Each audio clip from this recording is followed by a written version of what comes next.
Dice la palabra del Señor: hermanos, no habléis mal los unos de los otros. El que habla mal de su hermano o juzga a su hermano, habla mal de la ley y juzga a la ley. Pero si tú juzgas a la ley, no eres cumplidor de la ley, sino juez de ella. Fíjate, hermano, lo que dice este pasaje. Quiero solamente hacer énfasis en esto, porque esto nos ayuda. Uno de los propósitos, hermano, que nosotros tenemos, como todos ustedes saben, es crecer en unidad y en amor. Y por eso hacemos varias, oramos, tratamos de orar, los unos por los otros durante la semana, entre otras cosas que hacemos. Cuando el Señor le escribe a los Efesios, hermano, en el capítulo 4, el Señor nos manda a través inspira al apóstol Pablo y nos manda a mantener la unidad del Espíritu. Y una de las cosas que es indispensable para mantener la unidad del Espíritu, la unidad que el Espíritu trae a la iglesia, al cuerpo de Cristo, es precisamente no hablar mal de los demás. Cumplir el 9º mandamiento es indispensable para nosotros poder mantener la unidad de la iglesia y para nosotros poder crecer en amor los unos con los otros. Y Santiago, hermano, lo dice muy claro: hermanos, no habléis mal los unos de los otros. El que habla mal de un hermano o juzga a su hermano, habla mal de la ley y juzga a la ley. Pero si tú juzgas a la ley, no eres cumplidor de la ley, sino juez de ella. Y esa es una posición en la que nosotros no queremos estar, ¿verdad? Nosotros nos hemos llamado a cumplir la ley en Cristo, no a juzgar la ley. Yo quiero, hermano, animarle a que oremos como iglesia para que el Señor nos ayude. A que también, como dice el apóstol Pablo, hermano, escribiendo a los Efesios, que dice ninguna palabra mala salga de vuestra boca, sino la que sea... vamos a buscar Efesios, hermano, porque no quiero parafrasear. Efesios capítulo 4, verso 29.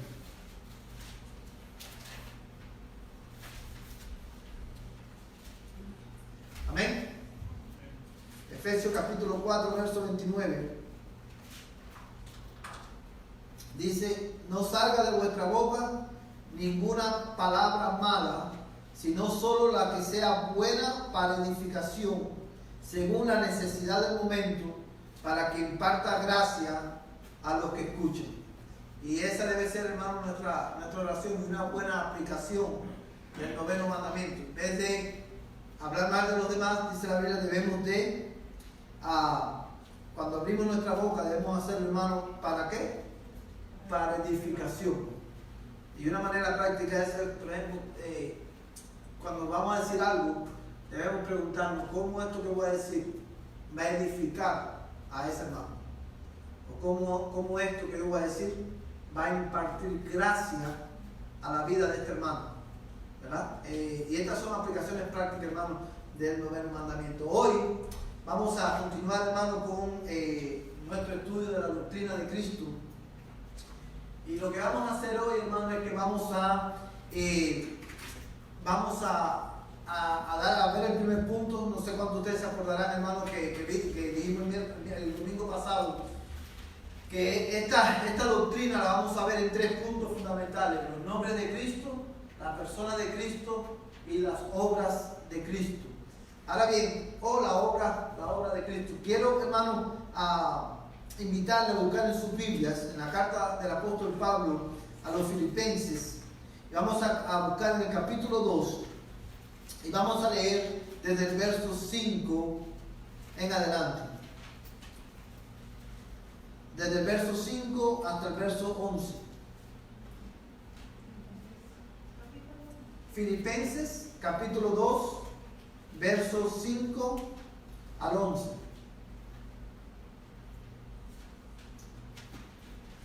Amén.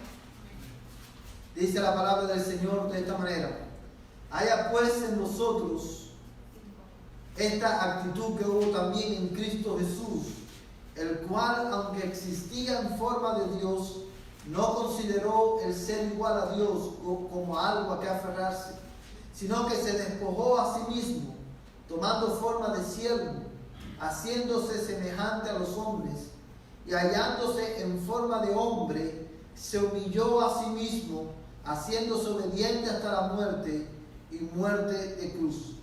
Por lo cual Dios también le exaltó hasta lo sumo, y le confirió el nombre que es sobre todo nombre, para que en el nombre de Jesús se doble toda rodilla de los que están en el cielo y en la tierra y debajo de la tierra, y toda lengua confiese que Jesucristo es Señor, para gloria de Dios Padre. Vamos a orar. Padre, en esta tarde nosotros venimos delante de tu presencia, una vez más, Señor, para bendecir tu nombre, para darte gloria, honra y alabanza, Señor, porque tú eres digno. Oh Dios Trino, recibe la adoración de tu pueblo en esta tarde. Recibe, Señor, nuestra gratitud, porque tú eres bueno en gran manera. Recibe, Señor, nuestra adoración, porque, Señor, nosotros antes éramos enemigos tuyos, pero ahora, Señor, en Cristo tú nos has reconciliado contigo. Y por eso no podemos hacer otra cosa, Señor, que adorar tu nombre, Señor. Nosotros también adoramos tu nombre en esta tarde, por tu paciencia para con nosotros y por tu misericordia, Señor, porque tú, oh Dios, no nos has tratado conforme a nuestros pecados, sino conforme a tu mucha misericordia. Y por eso nos rendimos en adoración a ti, Señor, porque no hay nadie como tú. Tú eres único. Señor, yo te ruego en esta hora que al estudiar tu palabra, Señor, tu Espíritu Santo ilumine la mente de tus hijos para que podamos entender la Escritura. Yo te ruego en el nombre de Jesús que tú abras nuestros ojos para ver tu gloria en tu palabra. Y déjanos escuchar tu voz, Señor. Abre nuestros oídos espirituales para escuchar tu voz, hablándonos a través de tu palabra. Padre Santo, Dios poderoso, nosotros confesamos que te necesitamos, Señor. Necesitamos escuchar tu voz. Necesitamos, Señor, que tú apliques tu palabra en nuestras almas. Señor, y yo confieso mi necesidad de ti, que necesito, Señor, que tú, Señor, Padre Celestial, apliques tu palabra a mi alma personalmente, Señor. Padre, úsame, Señor, para la edificación de tu pueblo en esta tarde, conforme al propósito que tú tienes con nosotros. En el nombre de Jesús. Amén y amén. Amados hermanos, hoy vamos a dar una introducción, tratar de dar una introducción a lo que son los nombres de Cristo y los títulos. Y lo que vamos a hacer básicamente esta noche es que vamos a ver un nombre de Jesús, el nombre de Jesús, y vamos a ver el título Cristo, ¿verdad? Y esto es, hermano, algo muy importante para nosotros poder conocer, hermano, tener un entendimiento bíblico de quién es Jesús, quien es la segunda persona de la Trinidad. Y al estudiar cristología, al estudiar la doctrina de Cristo, o al estudiar, hermano, teología propia, la doctrina de Dios, debemos siempre comenzar, hermano, o lo más, por decirlo de una manera, lo más sabio puede comenzar por los nombres. ¿Por qué? Porque el nombre de Dios revela la naturaleza de Dios. Para nosotros poder conocer quién es Dios, tenemos que conocer su nombre. Para nosotros poder conocer quién es Cristo, tenemos que conocer, saber qué significa su nombre. Y por ejemplo, hermano, cuando, y creo que el domingo pasado hablábamos de esto, cuando hablamos del nombre de Jesús, decíamos que Jesús es el nombre, ¿verdad?, de la segunda persona de la Trinidad encarnado. Y Cristo, ¿qué cosa es? Un título. O sea, muchos cristianos, muchos hermanos pueden pensar que Cristo es el nombre de otro nombre de Jesús, pero Cristo realmente es un título. Como también cuando nosotros decimos, o la Biblia dice Jesucristo, no está diciendo el primer nombre y el segundo nombre de Cristo, sino que está diciendo el nombre de la segunda persona de la Trinidad encarnado más su título. Y lo que quiero al final de este estudio, lo que quiero, hermano, quiero enfatizar y quiero que usted vaya a su casa pensando en esto. Cada vez que nosotros mencionamos el nombre de Jesucristo, nosotros estamos confesando. Ahí hay, en esa expresión, Jesucristo, está la confesión, una confesión de fe de la iglesia.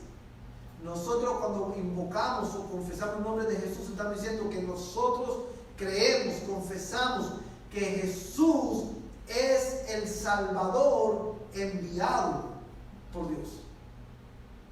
Esa es nuestra confesión de fe. Lo primero que vamos a ver, hermano, es este nombre Jesús, que es el nombre, hermano, que vemos, hermano, que la Biblia usa para referirse a la segunda persona de la Trinidad. Y el pasaje que acabamos de leer, hermano, quiero llamar la atención de ustedes a dos versículos. Fíjate, en el verso 5 dice: haya pues en vosotros esta actitud que hubo también, ¿en qué? En Cristo Jesús. Y abajo, hermano, dice en el verso 10 y 11 dice: para que en el nombre de Jesús se doble toda rodilla de los que están en los cielos y en la tierra y debajo de la tierra, y toda lengua confiese que Jesucristo es Señor, para gloria de Dios Padre. ¿De dónde, hermano, de dónde viene este nombre y qué es lo que significa? Quiero invitarle a buscar en su Biblia dos pasajes, dos textos bíblicos. Lucas capítulo 1, verso 31 y Mateo capítulo 1, verso 21.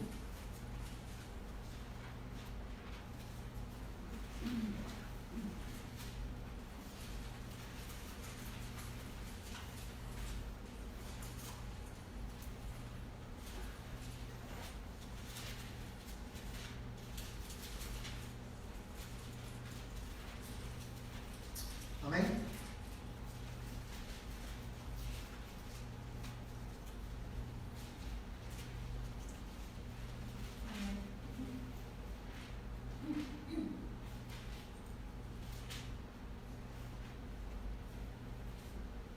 Creo que este pasaje, déjame ver, hermano, un segundito.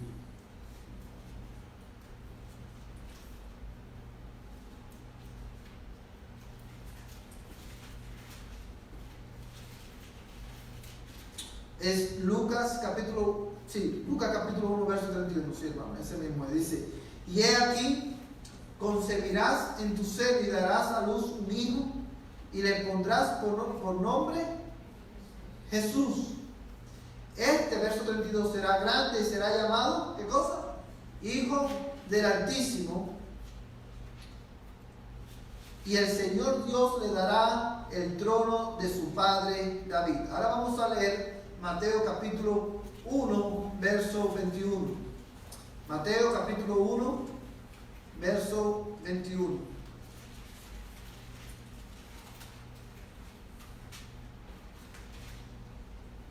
Amén. Dice la palabra del Señor: y dará a luz un hijo, y le pondrás por nombre Jesús, porque él salvará a su pueblo de sus pecados. Vemos, hermanos, cuando nosotros leemos Mateo capítulo 1, verso 21 y Lucas capítulo 1, verso 31, la conclusión lógica a la que nosotros llegamos, hermanos, es que María le puso Jesús a Jesús. ¿Por qué? Porque el ángel, hermano, le dijo, cuando anunció que iba a tener un hijo que iba a ser engendrado por el Espíritu Santo, Dios también le reveló cuál era el nombre que ella le debía poner a ese niño. Ella no tenía la libertad de ponerle a ese niño el nombre que ella quisiera. Dios le dio un nombre que tenía que ponerle, y ese nombre es Jesús. Ahora bien, cuando nosotros leemos estos pasajes, debemos de hacer es importante, necesario, que nosotros hagamos algunas consideraciones al respecto. Y una de las consideraciones que tenemos que hacer con relación a este nombre Jesús es: ¿cuál es el trasfondo, hermano, de este nombre?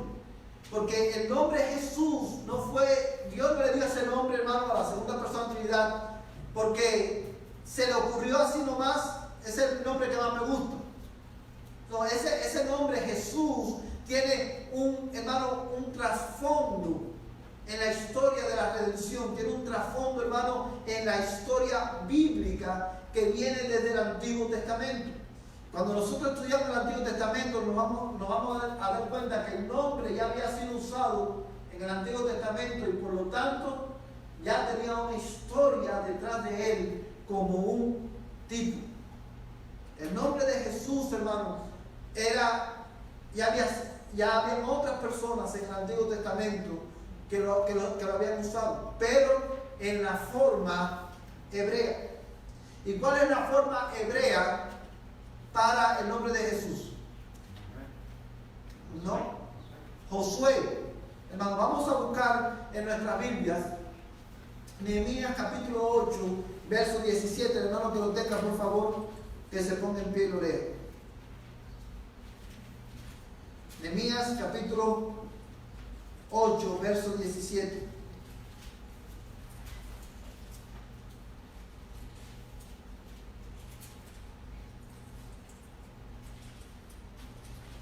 ¿Quién no quiere leer, hermano?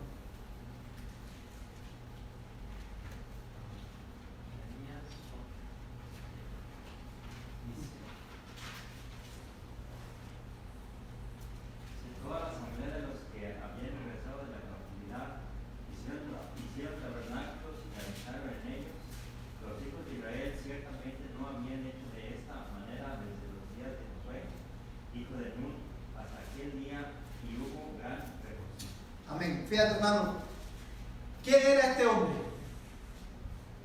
Josué. ¿Quién era Josué? Mira el texto, hermano. ¿Quién era Josué? Sí, pero eso lo sabemos ¿por qué? Por otros textos bíblicos. Pero lo primero que el texto te dice de Josué, ¿qué es lo que es? Lo más simple que te dice. Que era hijo de Nun. Y sabemos porque el texto nos dice que era hijo de Nun. Sabemos que del Josué que está hablando ahí es de quién? De Josué que sucedió a Moisés. Porque había otras personas en el Antiguo Testamento. Este no fue el único Josué que la única persona que llevaba este nombre en el Antiguo Testamento no era el hijo de Nun. Había otras personas que llevaban el nombre de Josué en el Antiguo Testamento y realizaban, hermano, una función específica. ¿Sí se acuerdan, hermano? ¿Qué otro Josué hay en la Biblia? Josué. ¿Era un nombre muy común?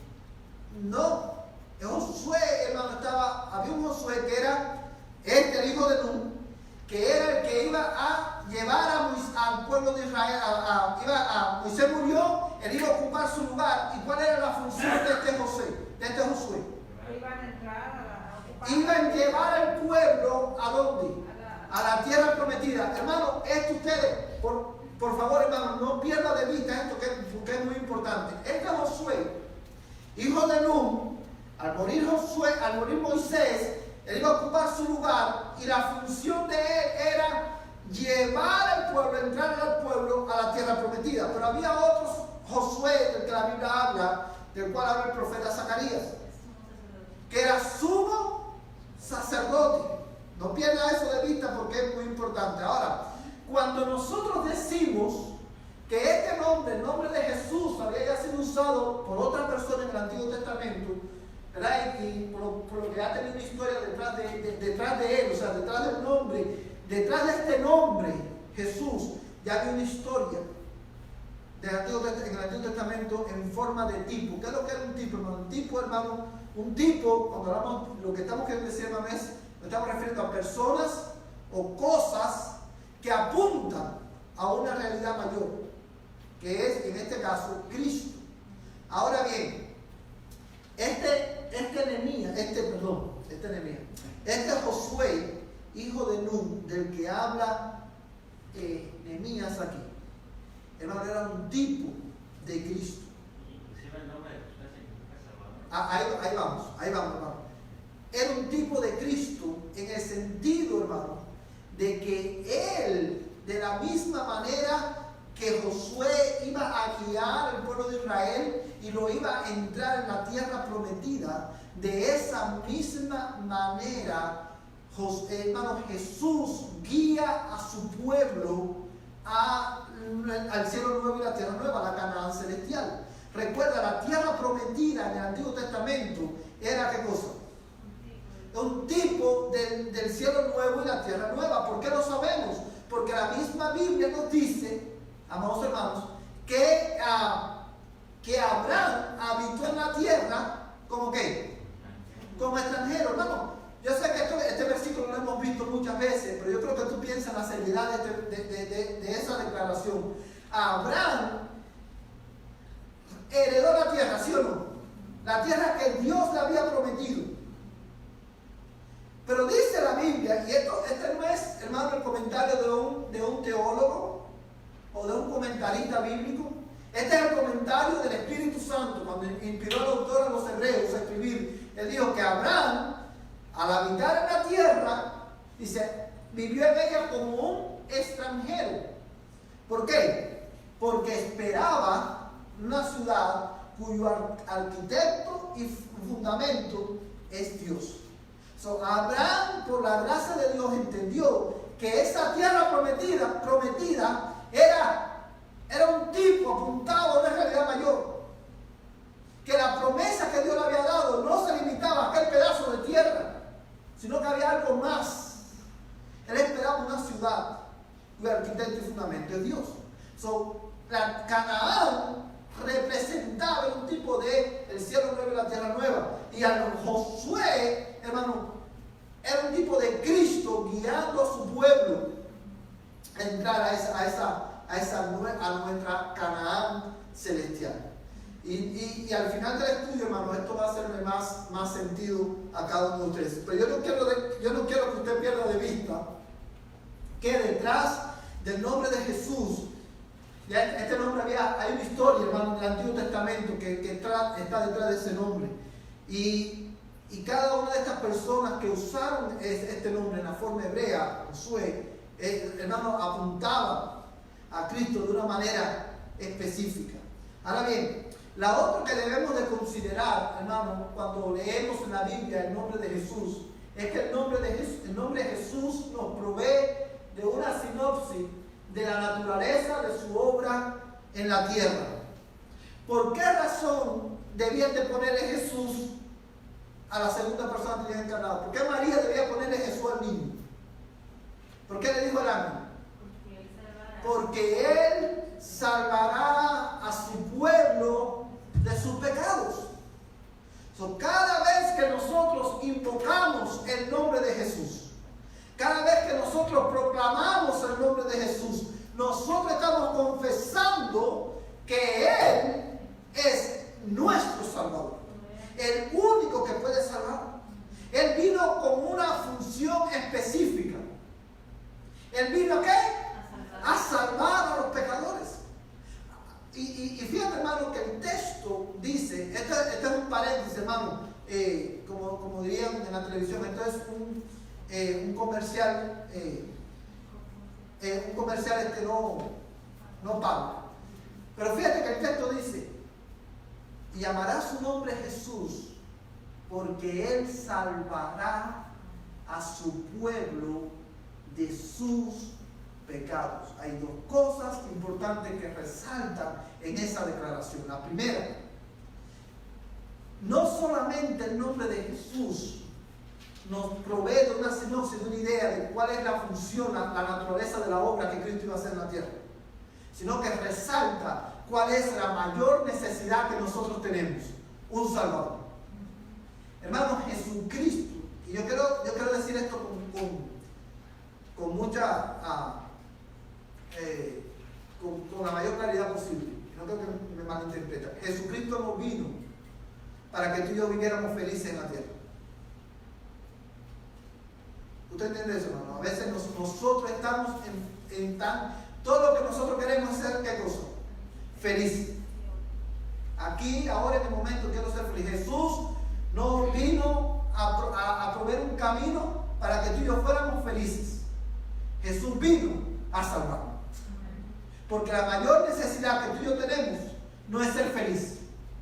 Porque la felicidad es temporal. La mayor necesidad que tenemos es de salvación. Y Jesús, la segunda persona de la Trinidad, se hizo hombre para salvarnos.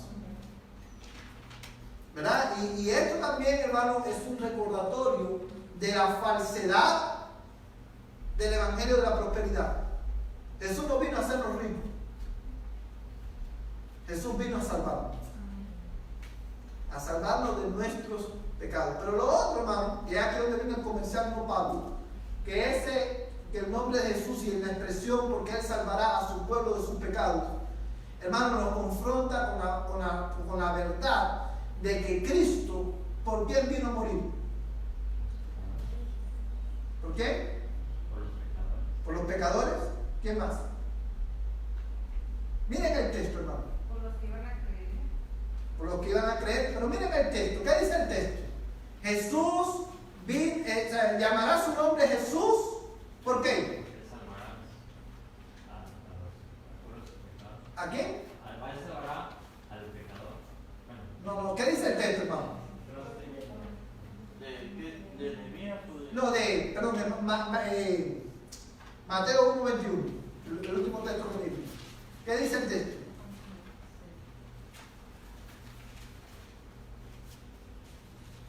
Y él dará a luz un hijo y le pondrá por nombre Jesús, porque él salvará a su pueblo de sus pecados.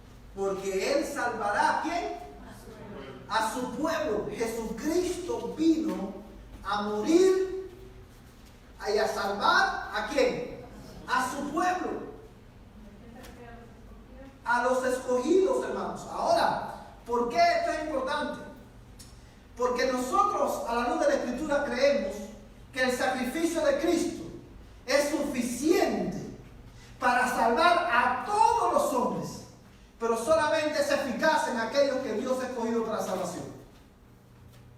¿Sí entiende la diferencia, hermano?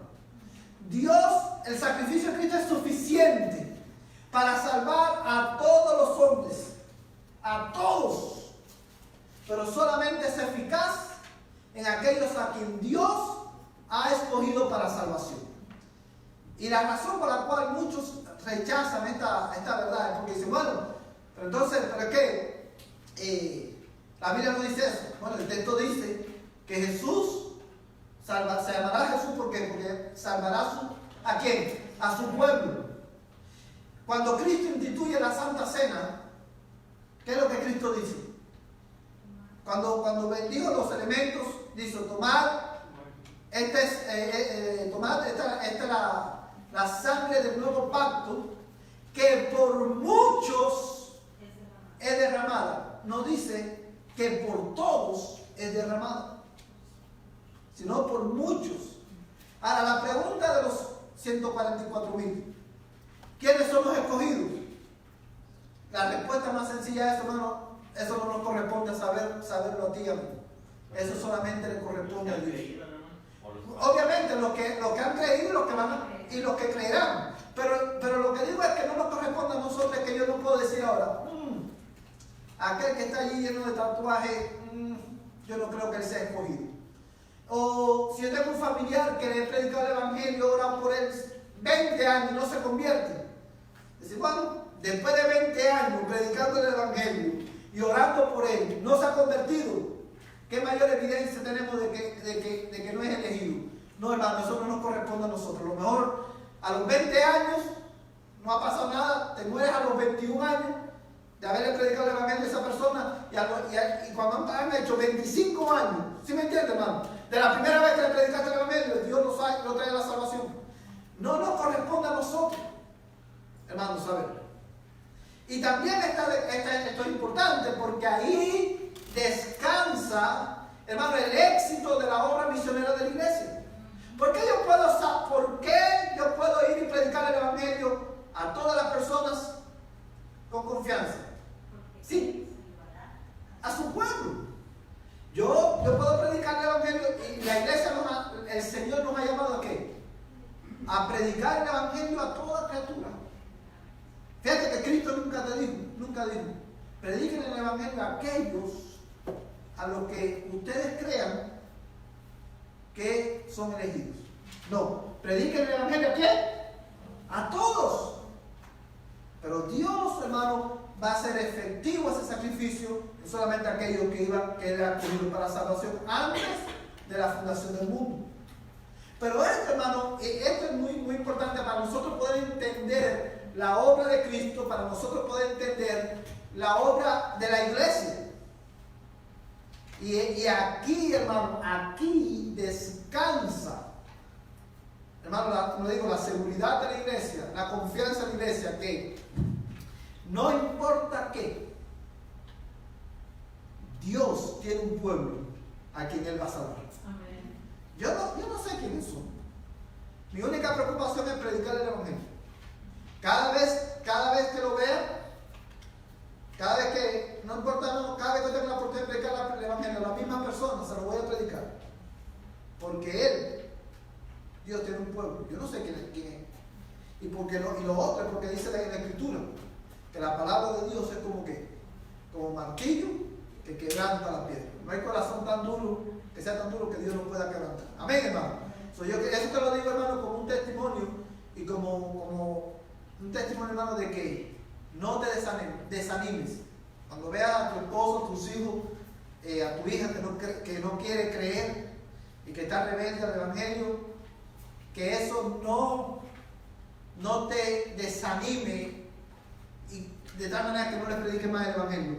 No, la razón por la cual ellos son rebeldes es porque ellos, es evidencia de que lo que necesitan es que tú le continúes dando ¿qué cosa? El evangelio, que tú continúes orando, hermano, por él. Le voy a poner un ejemplo sencillo. Cuando ustedes cocinan carne, las mujeres cocinan carne, imagínense que le traen un pedazo de carne, su esposo le trae un pedazo de carne, y usted lo pone a cocinar en una olla de presión. ¿Sí saben lo que es una olla de presión, verdad? Si después de media hora la carne todavía está dura, ¿qué usted hace? Vamos a sacar esta carne aquí, vamos a botarla, que ya si después de media hora no se ha ablandado, ya no se va a ablandar. ¿Qué usted hace? Usted le vuelve a dar más presión. Y hasta que no se ablande, no pare de darle presión. Hermano, lo mismo pasa con el corazón de los incrédulos. Le predica y no se convierte. Síguele predicando, que en la voluntad de Dios y en el tiempo de Dios, Dios va a hacer con él lo que Dios entienda. La función de nosotros es predicar. Ok, hermano, ¿qué va a decir? Bueno, esto está un poquito fuera de contexto de lo que estamos hablando, pero comenzando con Adán, el Antiguo Testamento, y todo, pasando por la Biblia. No sé si no era importante, pero esta gente no tiene apellidos. ¿Okay? Nomás dicen Jesús de Nazaret. ¿Okay? Yo sé que Jesús era hijo de José. José no tenía apellido. Nadie tenía apellido. Pero después, bueno, la Biblia dice que venimos de los tribus. ¿Okay? De los 12 tribus existieron todos. Entonces, hermano, como era el día, cuando un hombre se casa con una mujer, la mujer recibe el apellido. Si ella quiere tener el apellido que trae, pues no puede tener. Todo el tiempo, el hombre en el matrimonio, la mujer agarra el apellido del hombre y luego los hijos vienen agarrando el apellido del hombre porque le pertenecen más al hombre que a la mujer, ¿verdad? Bueno, hermano, en la cultura de nosotros, o en la cultura moderna, no es el hecho de que le corresponda más al hombre que a la mujer, es el hecho quizás, yo asumo, hermano, no tengo una respuesta concreta en ese asunto específico, pero yo asumo, hermano, que por el hombre ser cabeza del hogar, la esposa lleva su apellido y los hijos llevan su apellido, pero cuando tienen hijos, hermano, pertenecen a los dos por igual. O sea, ¿es algo que el Señor impuso o es algo que el hombre impuso? Bueno, hermano, yo creo en mi entendimiento, eso yo creo que es algo cultural. Porque por ejemplo, en aquellos días, ¿quién era quién? ¿De qué familia venían? Bueno, Nomás venían de ciudades. sí, era la manera en que lo hacían en aquel tiempo, hermano, era así. José, ¿de quién? De Arimatea, porque era de qué? De Arimatea. Saulo, de Tarso, porque era Ahora imagínense, el problema hubiera sido si hay muchos Saulos y todos son de Tarso. Yo no sé cómo lo harían ahí, pero realmente es una cuestión, hermano, cultural de todo. Ahora bien, hermanos, fíjense, Jesús, hermano, el nombre de Jesús nos provee de una sinopsis de la naturaleza sobre la tierra. Y quiero, hermano, que, bueno, ya veo Mateo 1:21. Ahora miren esto, hermano, Josué significa el Señor es mi salvación. O el Señor salva. Como quieras ponerlo. La idea es que el Señor es el único que salva. Y Jesús significa Salvador. Es el mismo nombre. Ahora, mira conmigo Hebreos 4, verso 8. Bueno, yo tenía, o sea, antes de pasar más adelante, sobre el mismo tema que estábamos anteriormente, sobre que debemos predicar el Evangelio, no importa, ¿verdad?, que se lleve. Cuando Pablo estaba preso, ¿verdad?, en Cesarea, que Dios se le apareció y le dijo, o sea, eso nos anima a nosotros, ¿verdad?, porque le dijo, no te desanimes, porque aquí tengo mucha gente, o sea, tengo mucho pueblo, tengo mucha gente en este pueblo, ¿verdad? Yo creo que debemos de ver de que el trabajo que está aquí en este lugar, ¿verdad?, nos propone a nosotros localmente. Obviamente que podemos ayudar a misioneros, ¿verdad?, ya sea por oración y económicamente como fuera, pero el trabajo mayormente está a nuestro alrededor. Amén. ¿Verdad? Eso es un punto muy, muy interesante que el hermano ha mencionado por lo siguiente, hermano. Es por esa razón que nosotros creemos a la luz de la Escritura que Dios nos puso a nosotros aquí en Dallas. Cuando hablo de nosotros, estoy hablando de la primera iglesia bautista. Y obviamente, todas las iglesias cristianas que predican el Evangelio en esta ciudad. Dios nos ha puesto aquí a nosotros con un propósito de dar a conocer su nombre. Es por eso que nosotros no invitamos a otra persona o a un grupo de personas que vengan, hermano, vengan a hacer labor evangelística en el pueblo. Esa es la función de nosotros. Dios nos ha puesto aquí para evangelizar, para dar el evangelio, no para llamar a otras personas que vengan a hacer el trabajo que Dios nos ha dado a nosotros hacer. Es muy, muy buen punto ese, hermano. Y lo podemos hacer con confianza porque el Señor, Él salvará a su pueblo de sus pecados. Él nos salvó a los creyentes, a los santos del Antiguo Testamento, salvó a los santos del Nuevo Testamento y sigue salvando a su pueblo hasta el día que Él venga por nosotros. Amén, hermano. Ahora, mira Hebreos 4:8. ¿Qué no quiere leer, hermano? Hermano. Lea, hermana, hasta el 10. Porque si Josué les hubiera dado reposo, yo no habría dado de otro día después de eso. Queda por tanto un reposo sagrado para el pueblo de Dios. Desde que ha entrado a su reposo, él mismo ha reposado de sus obras, como Dios reposó de las suyas. Amén. Hermano, en este versículo, una vez, en estos 3 versos, podemos quedar en lo que nos queda en la tarde, pero solamente quiero enfatizar mostrarles en la Biblia a ustedes de dónde sacamos que Josué, el hijo de Nun, era un tipo de Cristo. Dice el autor a los Hebreos, hermano, porque si Josué les hubiera dado, ¿qué cosa? Reposo. ¿A qué reposo está hablando? ¿De qué reposo está hablando aquí? De llegar a la tierra prometida. Dice, si ese hubiera sido el reposo del cual que Dios había prometido, si Josué no hubiera dado el reposo, ¿qué dice el autor de los Hebreos? Dios no habría hablado de otro día después de ese. Aleluya. Hermano, cuando el autor de los Hebreos dice Dios no hubiera hablado de otro día después de ese, ¿a qué día se está refiriendo? Al día en que Cristo venga por la iglesia y nosotros reposemos de todas nuestras obras. El reposo del pueblo de Dios es Cristo. Y Él, hermano, de la misma manera que Josué guió a la nación de Israel por el desierto hasta llegar a la tierra prometida, eso apuntaba a la realidad de que Cristo nos guiará durante nuestro desierto aquí en la tierra, nuestro peregrinar aquí en la tierra, hasta llegar a la Canaán celestial. Amén, hermano. Y es de ahí donde nosotros sacamos, hermano, que Josué era un tipo de Cristo en ese sentido.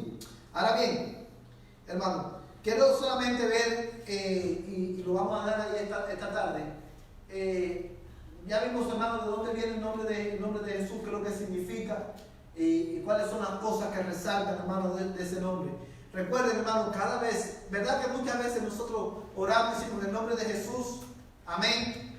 Pero realmente estamos tan acostumbrados a decir en el nombre de Jesús que a veces perdemos de vista lo que estamos diciendo y lo que estamos confesando. Cuando nosotros oramos en el nombre de Jesús o proclamamos el nombre de Jesús, estamos proclamando, confesando que Jesucristo es el Salvador. Es el único, es nuestro Salvador. O sea, estamos invocando el nombre de aquel que es poderoso para salvar.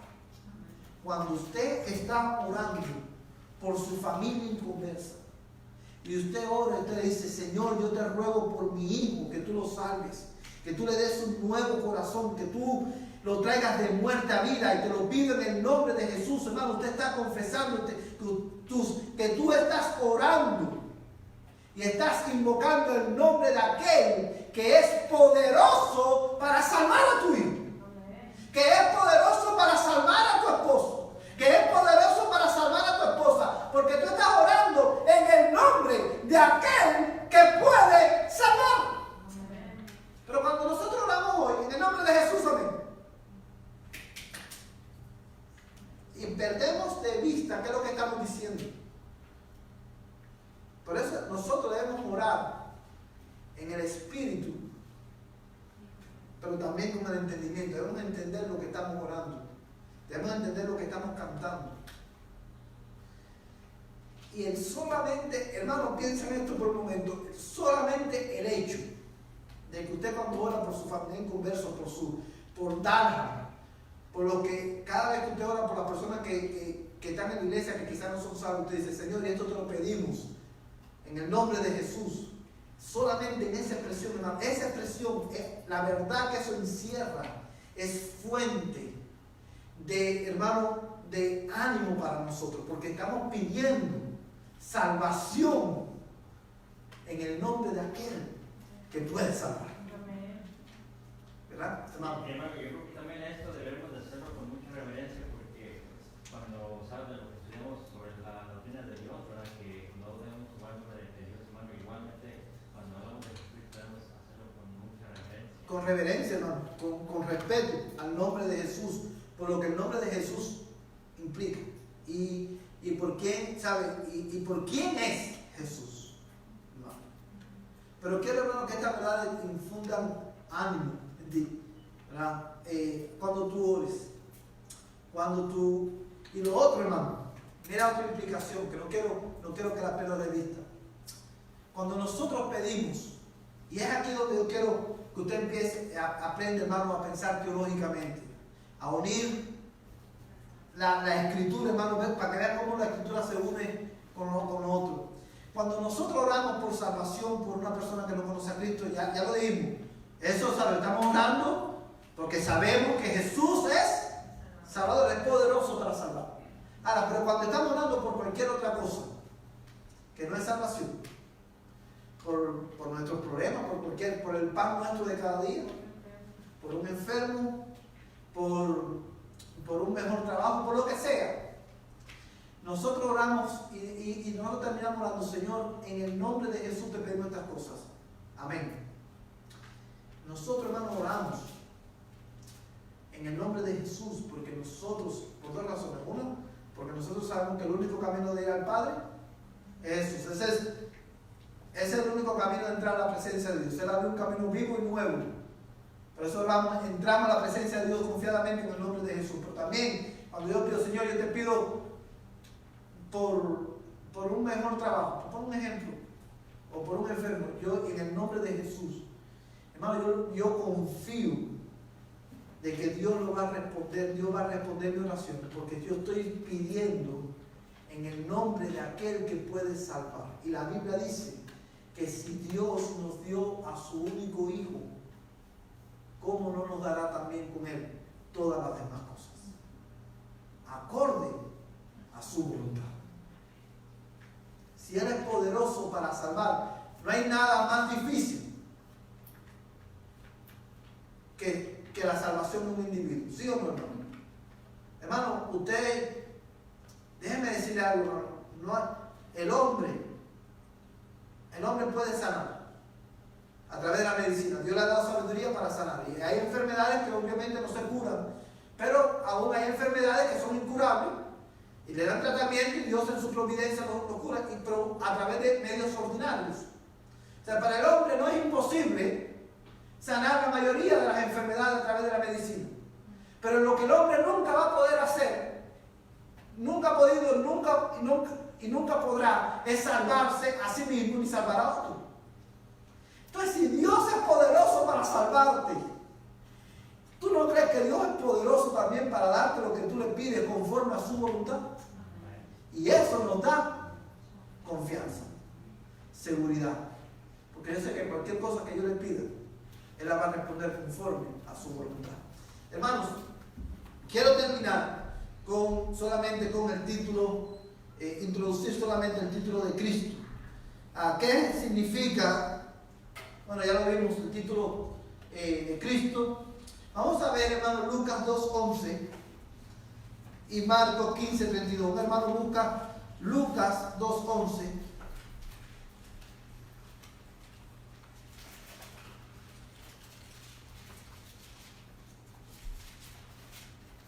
Hermano que lo tenga, lo lee. Y otro hermano busca Marcos 15:32.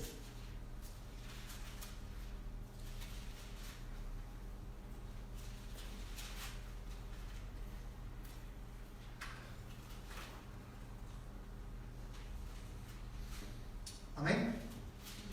Hermano Luis. Porque os ha nacido hoy en la ciudad de David un Salvador, que es Cristo el Señor. Amén. Dice, porque os ha nacido hoy en la ciudad de David, ¿quién? Un Salvador, que es Cristo el Señor. Obviamente, en este texto hay tres cosas que nos dice de Jesús. ¿Qué es lo que nos dice de Jesús ese pasaje? Que es el Salvador, que es el Cristo y que es Señor.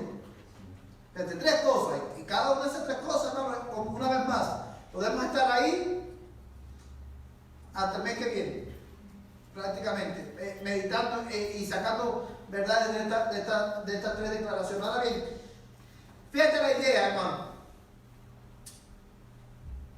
Fíjate lo que está diciendo Lucas aquí. Porque os ha nacido hoy en la ciudad de David un Salvador, que es, ¿qué cosa? Cristo el Señor. Usted sabe, hermano, lo que significa Cristo. Enviado, pero también ungido. Y ese término también tiene su trasfondo en el Antiguo Testamento. Ahora, lo que Cristo, hermano, cada vez en el Antiguo Testamento, lo vamos a ver ahorita, se ungían ¿a quién? A los sacerdotes, a los reyes y a qué más? Y a los profetas. Y cada vez que se ungía, hermano, era una señal de que Dios había separado y capacitado a ese hombre para realizar esa función específica. Ahora, cuando Lucas dice, os ha nacido hoy en la ciudad de David un Salvador que es Cristo, ese es el que Dios ha separado y ha capacitado para salvar. Él es el Señor, Él es el ungido de Dios para la salvación. Ahora, quiero que mires, hermano, cuando nosotros, o la Biblia habla, hermano, de Cristo, obviamente, como hemos visto ya, Cristo es el equivalente a la palabra hebrea Mesías, que significa ungido. Ahora, ¿en qué sentido, hermano, Jesús es el Cristo? O sea, ¿cómo este nombre, este título aplica a Jesús? Bueno, Jesús es el Cristo, y cuando se le aplica este título a Jesús, se está hablando de que Él es el ungido de Dios para salvar. Pero en esa obra de salvación, Cristo realiza 3 oficios.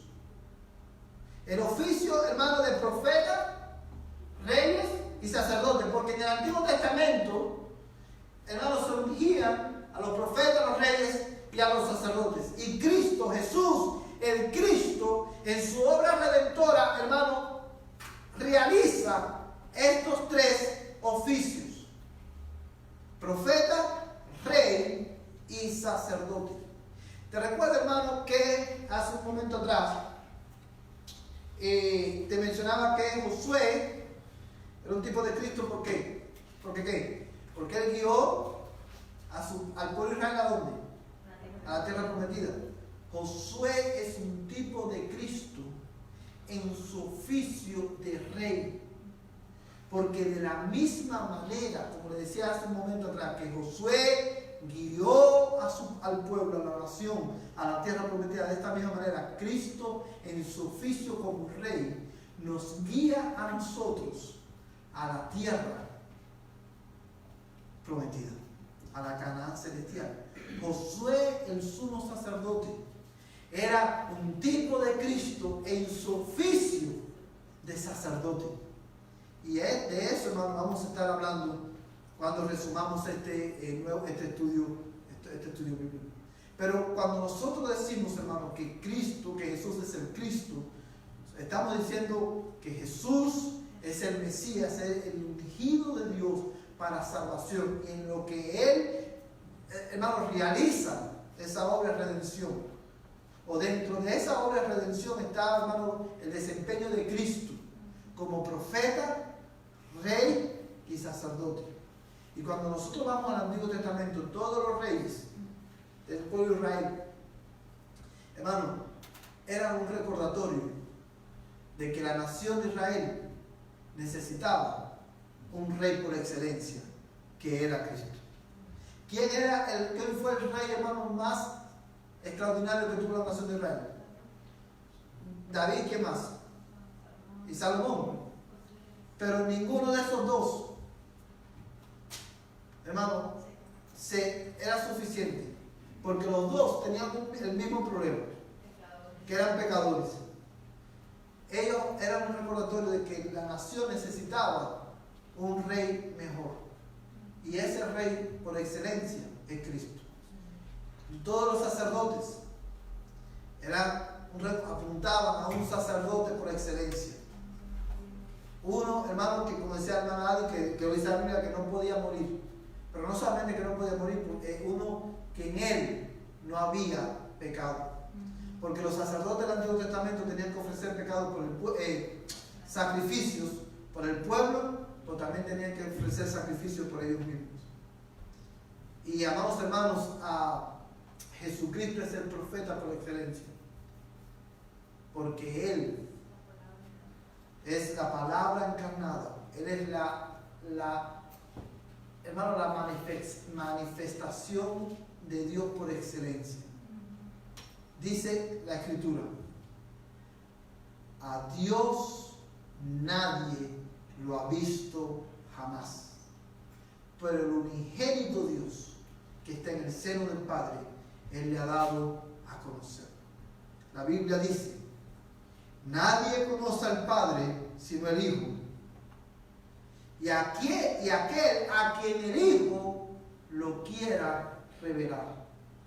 Porque Cristo vino al mundo para revelarnos al Padre. ¿Sí lo puede ver, hermano? Hermano, entonces, como Dios también es profeta, ahorita en estos tiempos los que se llaman profetas están igualando a nivel de... Bueno, no tanto, yo diría que están igualándose, porque aún los que se llaman profetas hoy reconocen que Cristo es el Señor y todo, pero yo lo que diría que son falsos porque están ocupando un oficio que ya terminó. Porque ¿cuál era la función de los profetas? Traer revelación de Dios al pueblo. Allá va a haber más revelación porque Cristo es la revelación final de Dios al hombre. Ya no hay más profetas. Entonces, si yo vengo y digo, yo soy el profeta Pérez, yo estoy, hermano, ocupando un oficio que ya no me pertenece, que no existe ya más, porque Cristo es el profeta por excelencia, porque Él es la revelación final de Dios al hombre. ¿Qué dice el autor de los Hebreos? Dios, habiendo hablado en otros tiempos a los padres por los profetas, en estos postreros tiempos nos ha hablado a través de ¿quién? Del Hijo, a quien constituyó heredero del universo. Ahora, por ejemplo, los pastores hoy ejercemos el oficio profético en el sentido que cuando un pastor bíblico se para a predicar, el pastor dice, así dice el Señor en su palabra, o así dice la Biblia. Y en ese sentido nosotros estamos anunciando lo que Dios ya ha revelado en su palabra para su pueblo. Y en ese sentido, el pastor es un profeta de Dios, en el sentido que anuncia al pueblo el mensaje de Dios. Y eso es importante porque hoy mismo estaba hablando yo con mi esposa de esto en la casa, y hoy usted se va a dar cuenta, hermano, y con esto termino, de la cantidad de iglesias que hoy ya no tienen púlpito. Lo que tienen es una mesita, y ahí en la mesa ponen su Biblia y una botellita de agua, o como yo tengo mi botellita de agua aquí también, pues tengo una mesa, y la idea es, hermano, que el pastor se para y está teniendo un diálogo con la congregación. O sea, vamos a conversar de lo que dice la Biblia. Y el púlpito como que algo que es muy autoritativo, y eso como que ya no es moderno, ya eso hay que quitarlo. Y hemos puesto mesitas para predicar y cosas. Y déjame decirte, hermano, la idea, yo no estoy diciendo que todos los que lo hacen hoy lo hacen con esa intención, pero de donde viene esa práctica es de eso, que hemos querido convertir la predicación en una conversación de 20 minutos y vamos. Pero la predicación no es una conversación que el pastor está teniendo con la iglesia. La predicación es una declaración. El pastor está declarando al pueblo de Dios lo que Dios ha revelado en su palabra. Y lo que el pastor está, siempre y cuando, hermano, el pastor esté predicando la palabra de Dios, Cristo mismo, a través de su espíritu, está predicando. Y eso no tiene discusión, hermano. No hay nada. Cuando un pastor está predicando la palabra de Dios, está declarando, hermano, proclamando el mensaje de Dios, ahí no hay nada, hermano, que dialogar. El pueblo se calla porque Dios está hablando. Y la función del pueblo es callarse y obedecer. Escuchar y obedecer. Es como en el tiempo de antes, hermano, cuando el rey mandaba, no me acuerdo cómo se llaman esta gente que, ayúdenme aquí, hermano, cuando el rey quería mandar un mensaje al pueblo, mandaba a este individuo en su caballo, un pregonero, y el pregonero abría el rollo y decía, así ha dicho el rey, tácata, tácata, tácata, tácata, tácata. Así, se acabó. Lo mismo pasa, eso es la predicación. El pastor se para y dice, así ha dicho el Señor. Míralo en el texto, míralo ahí, hermano, míralo ahí. Míralo ahí. Y en ese sentido, hermano, el pastor ejerce el oficio, si se quiere decir de esa manera, profético, pero eso no significa que sea un profeta como lo que hay en la Biblia. Ese título, ese oficio cesó en el sentido de traer nueva revelación con Jesucristo, ¿verdad? Porque Él es el Salvador, el Cristo el Señor. Amén, hermano. Que el Señor le bendiga, hermano, en esta tarde. Vamos a orar. Y como todos los que estamos aquí, hermano, somos miembros de la iglesia, lo que vamos a hacer lo siguiente. Vamos a orar y inmediatamente, hermano, que oremos. Vamos a reunirnos todos aquí las hermanas van a pasar para acá y vamos a comenzar con nuestra reunión. ¿Sí, hermano? Vamos a orar. Quiero invitar a que se ponga en pie y vamos a terminar en oración. Padre, en esta hora nosotros alabamos tu nombre y te damos gracias, Señor, por tu palabra. Gracias, Señor, porque tu palabra es viva y eficaz y más cortante que espada de doble filo. Señor, en el nombre glorioso de Jesús, el Cristo, te pedimos que tú apliques tu palabra en nuestros corazones y que tú nos ayudes a reflexionar en ella durante esta semana. Padre Santo, en el nombre de Jesús, yo te suplico que tú bendigas a tu pueblo en esta semana. Señor, mira esta reunión que vamos a comenzar ahora. Yo te ruego que tú nos guíes en lo que vamos a hacer y decir, de manera que en todo tu nombre sea glorificado. En el nombre de Jesús. Amén y amén. Bueno, puede sentarse.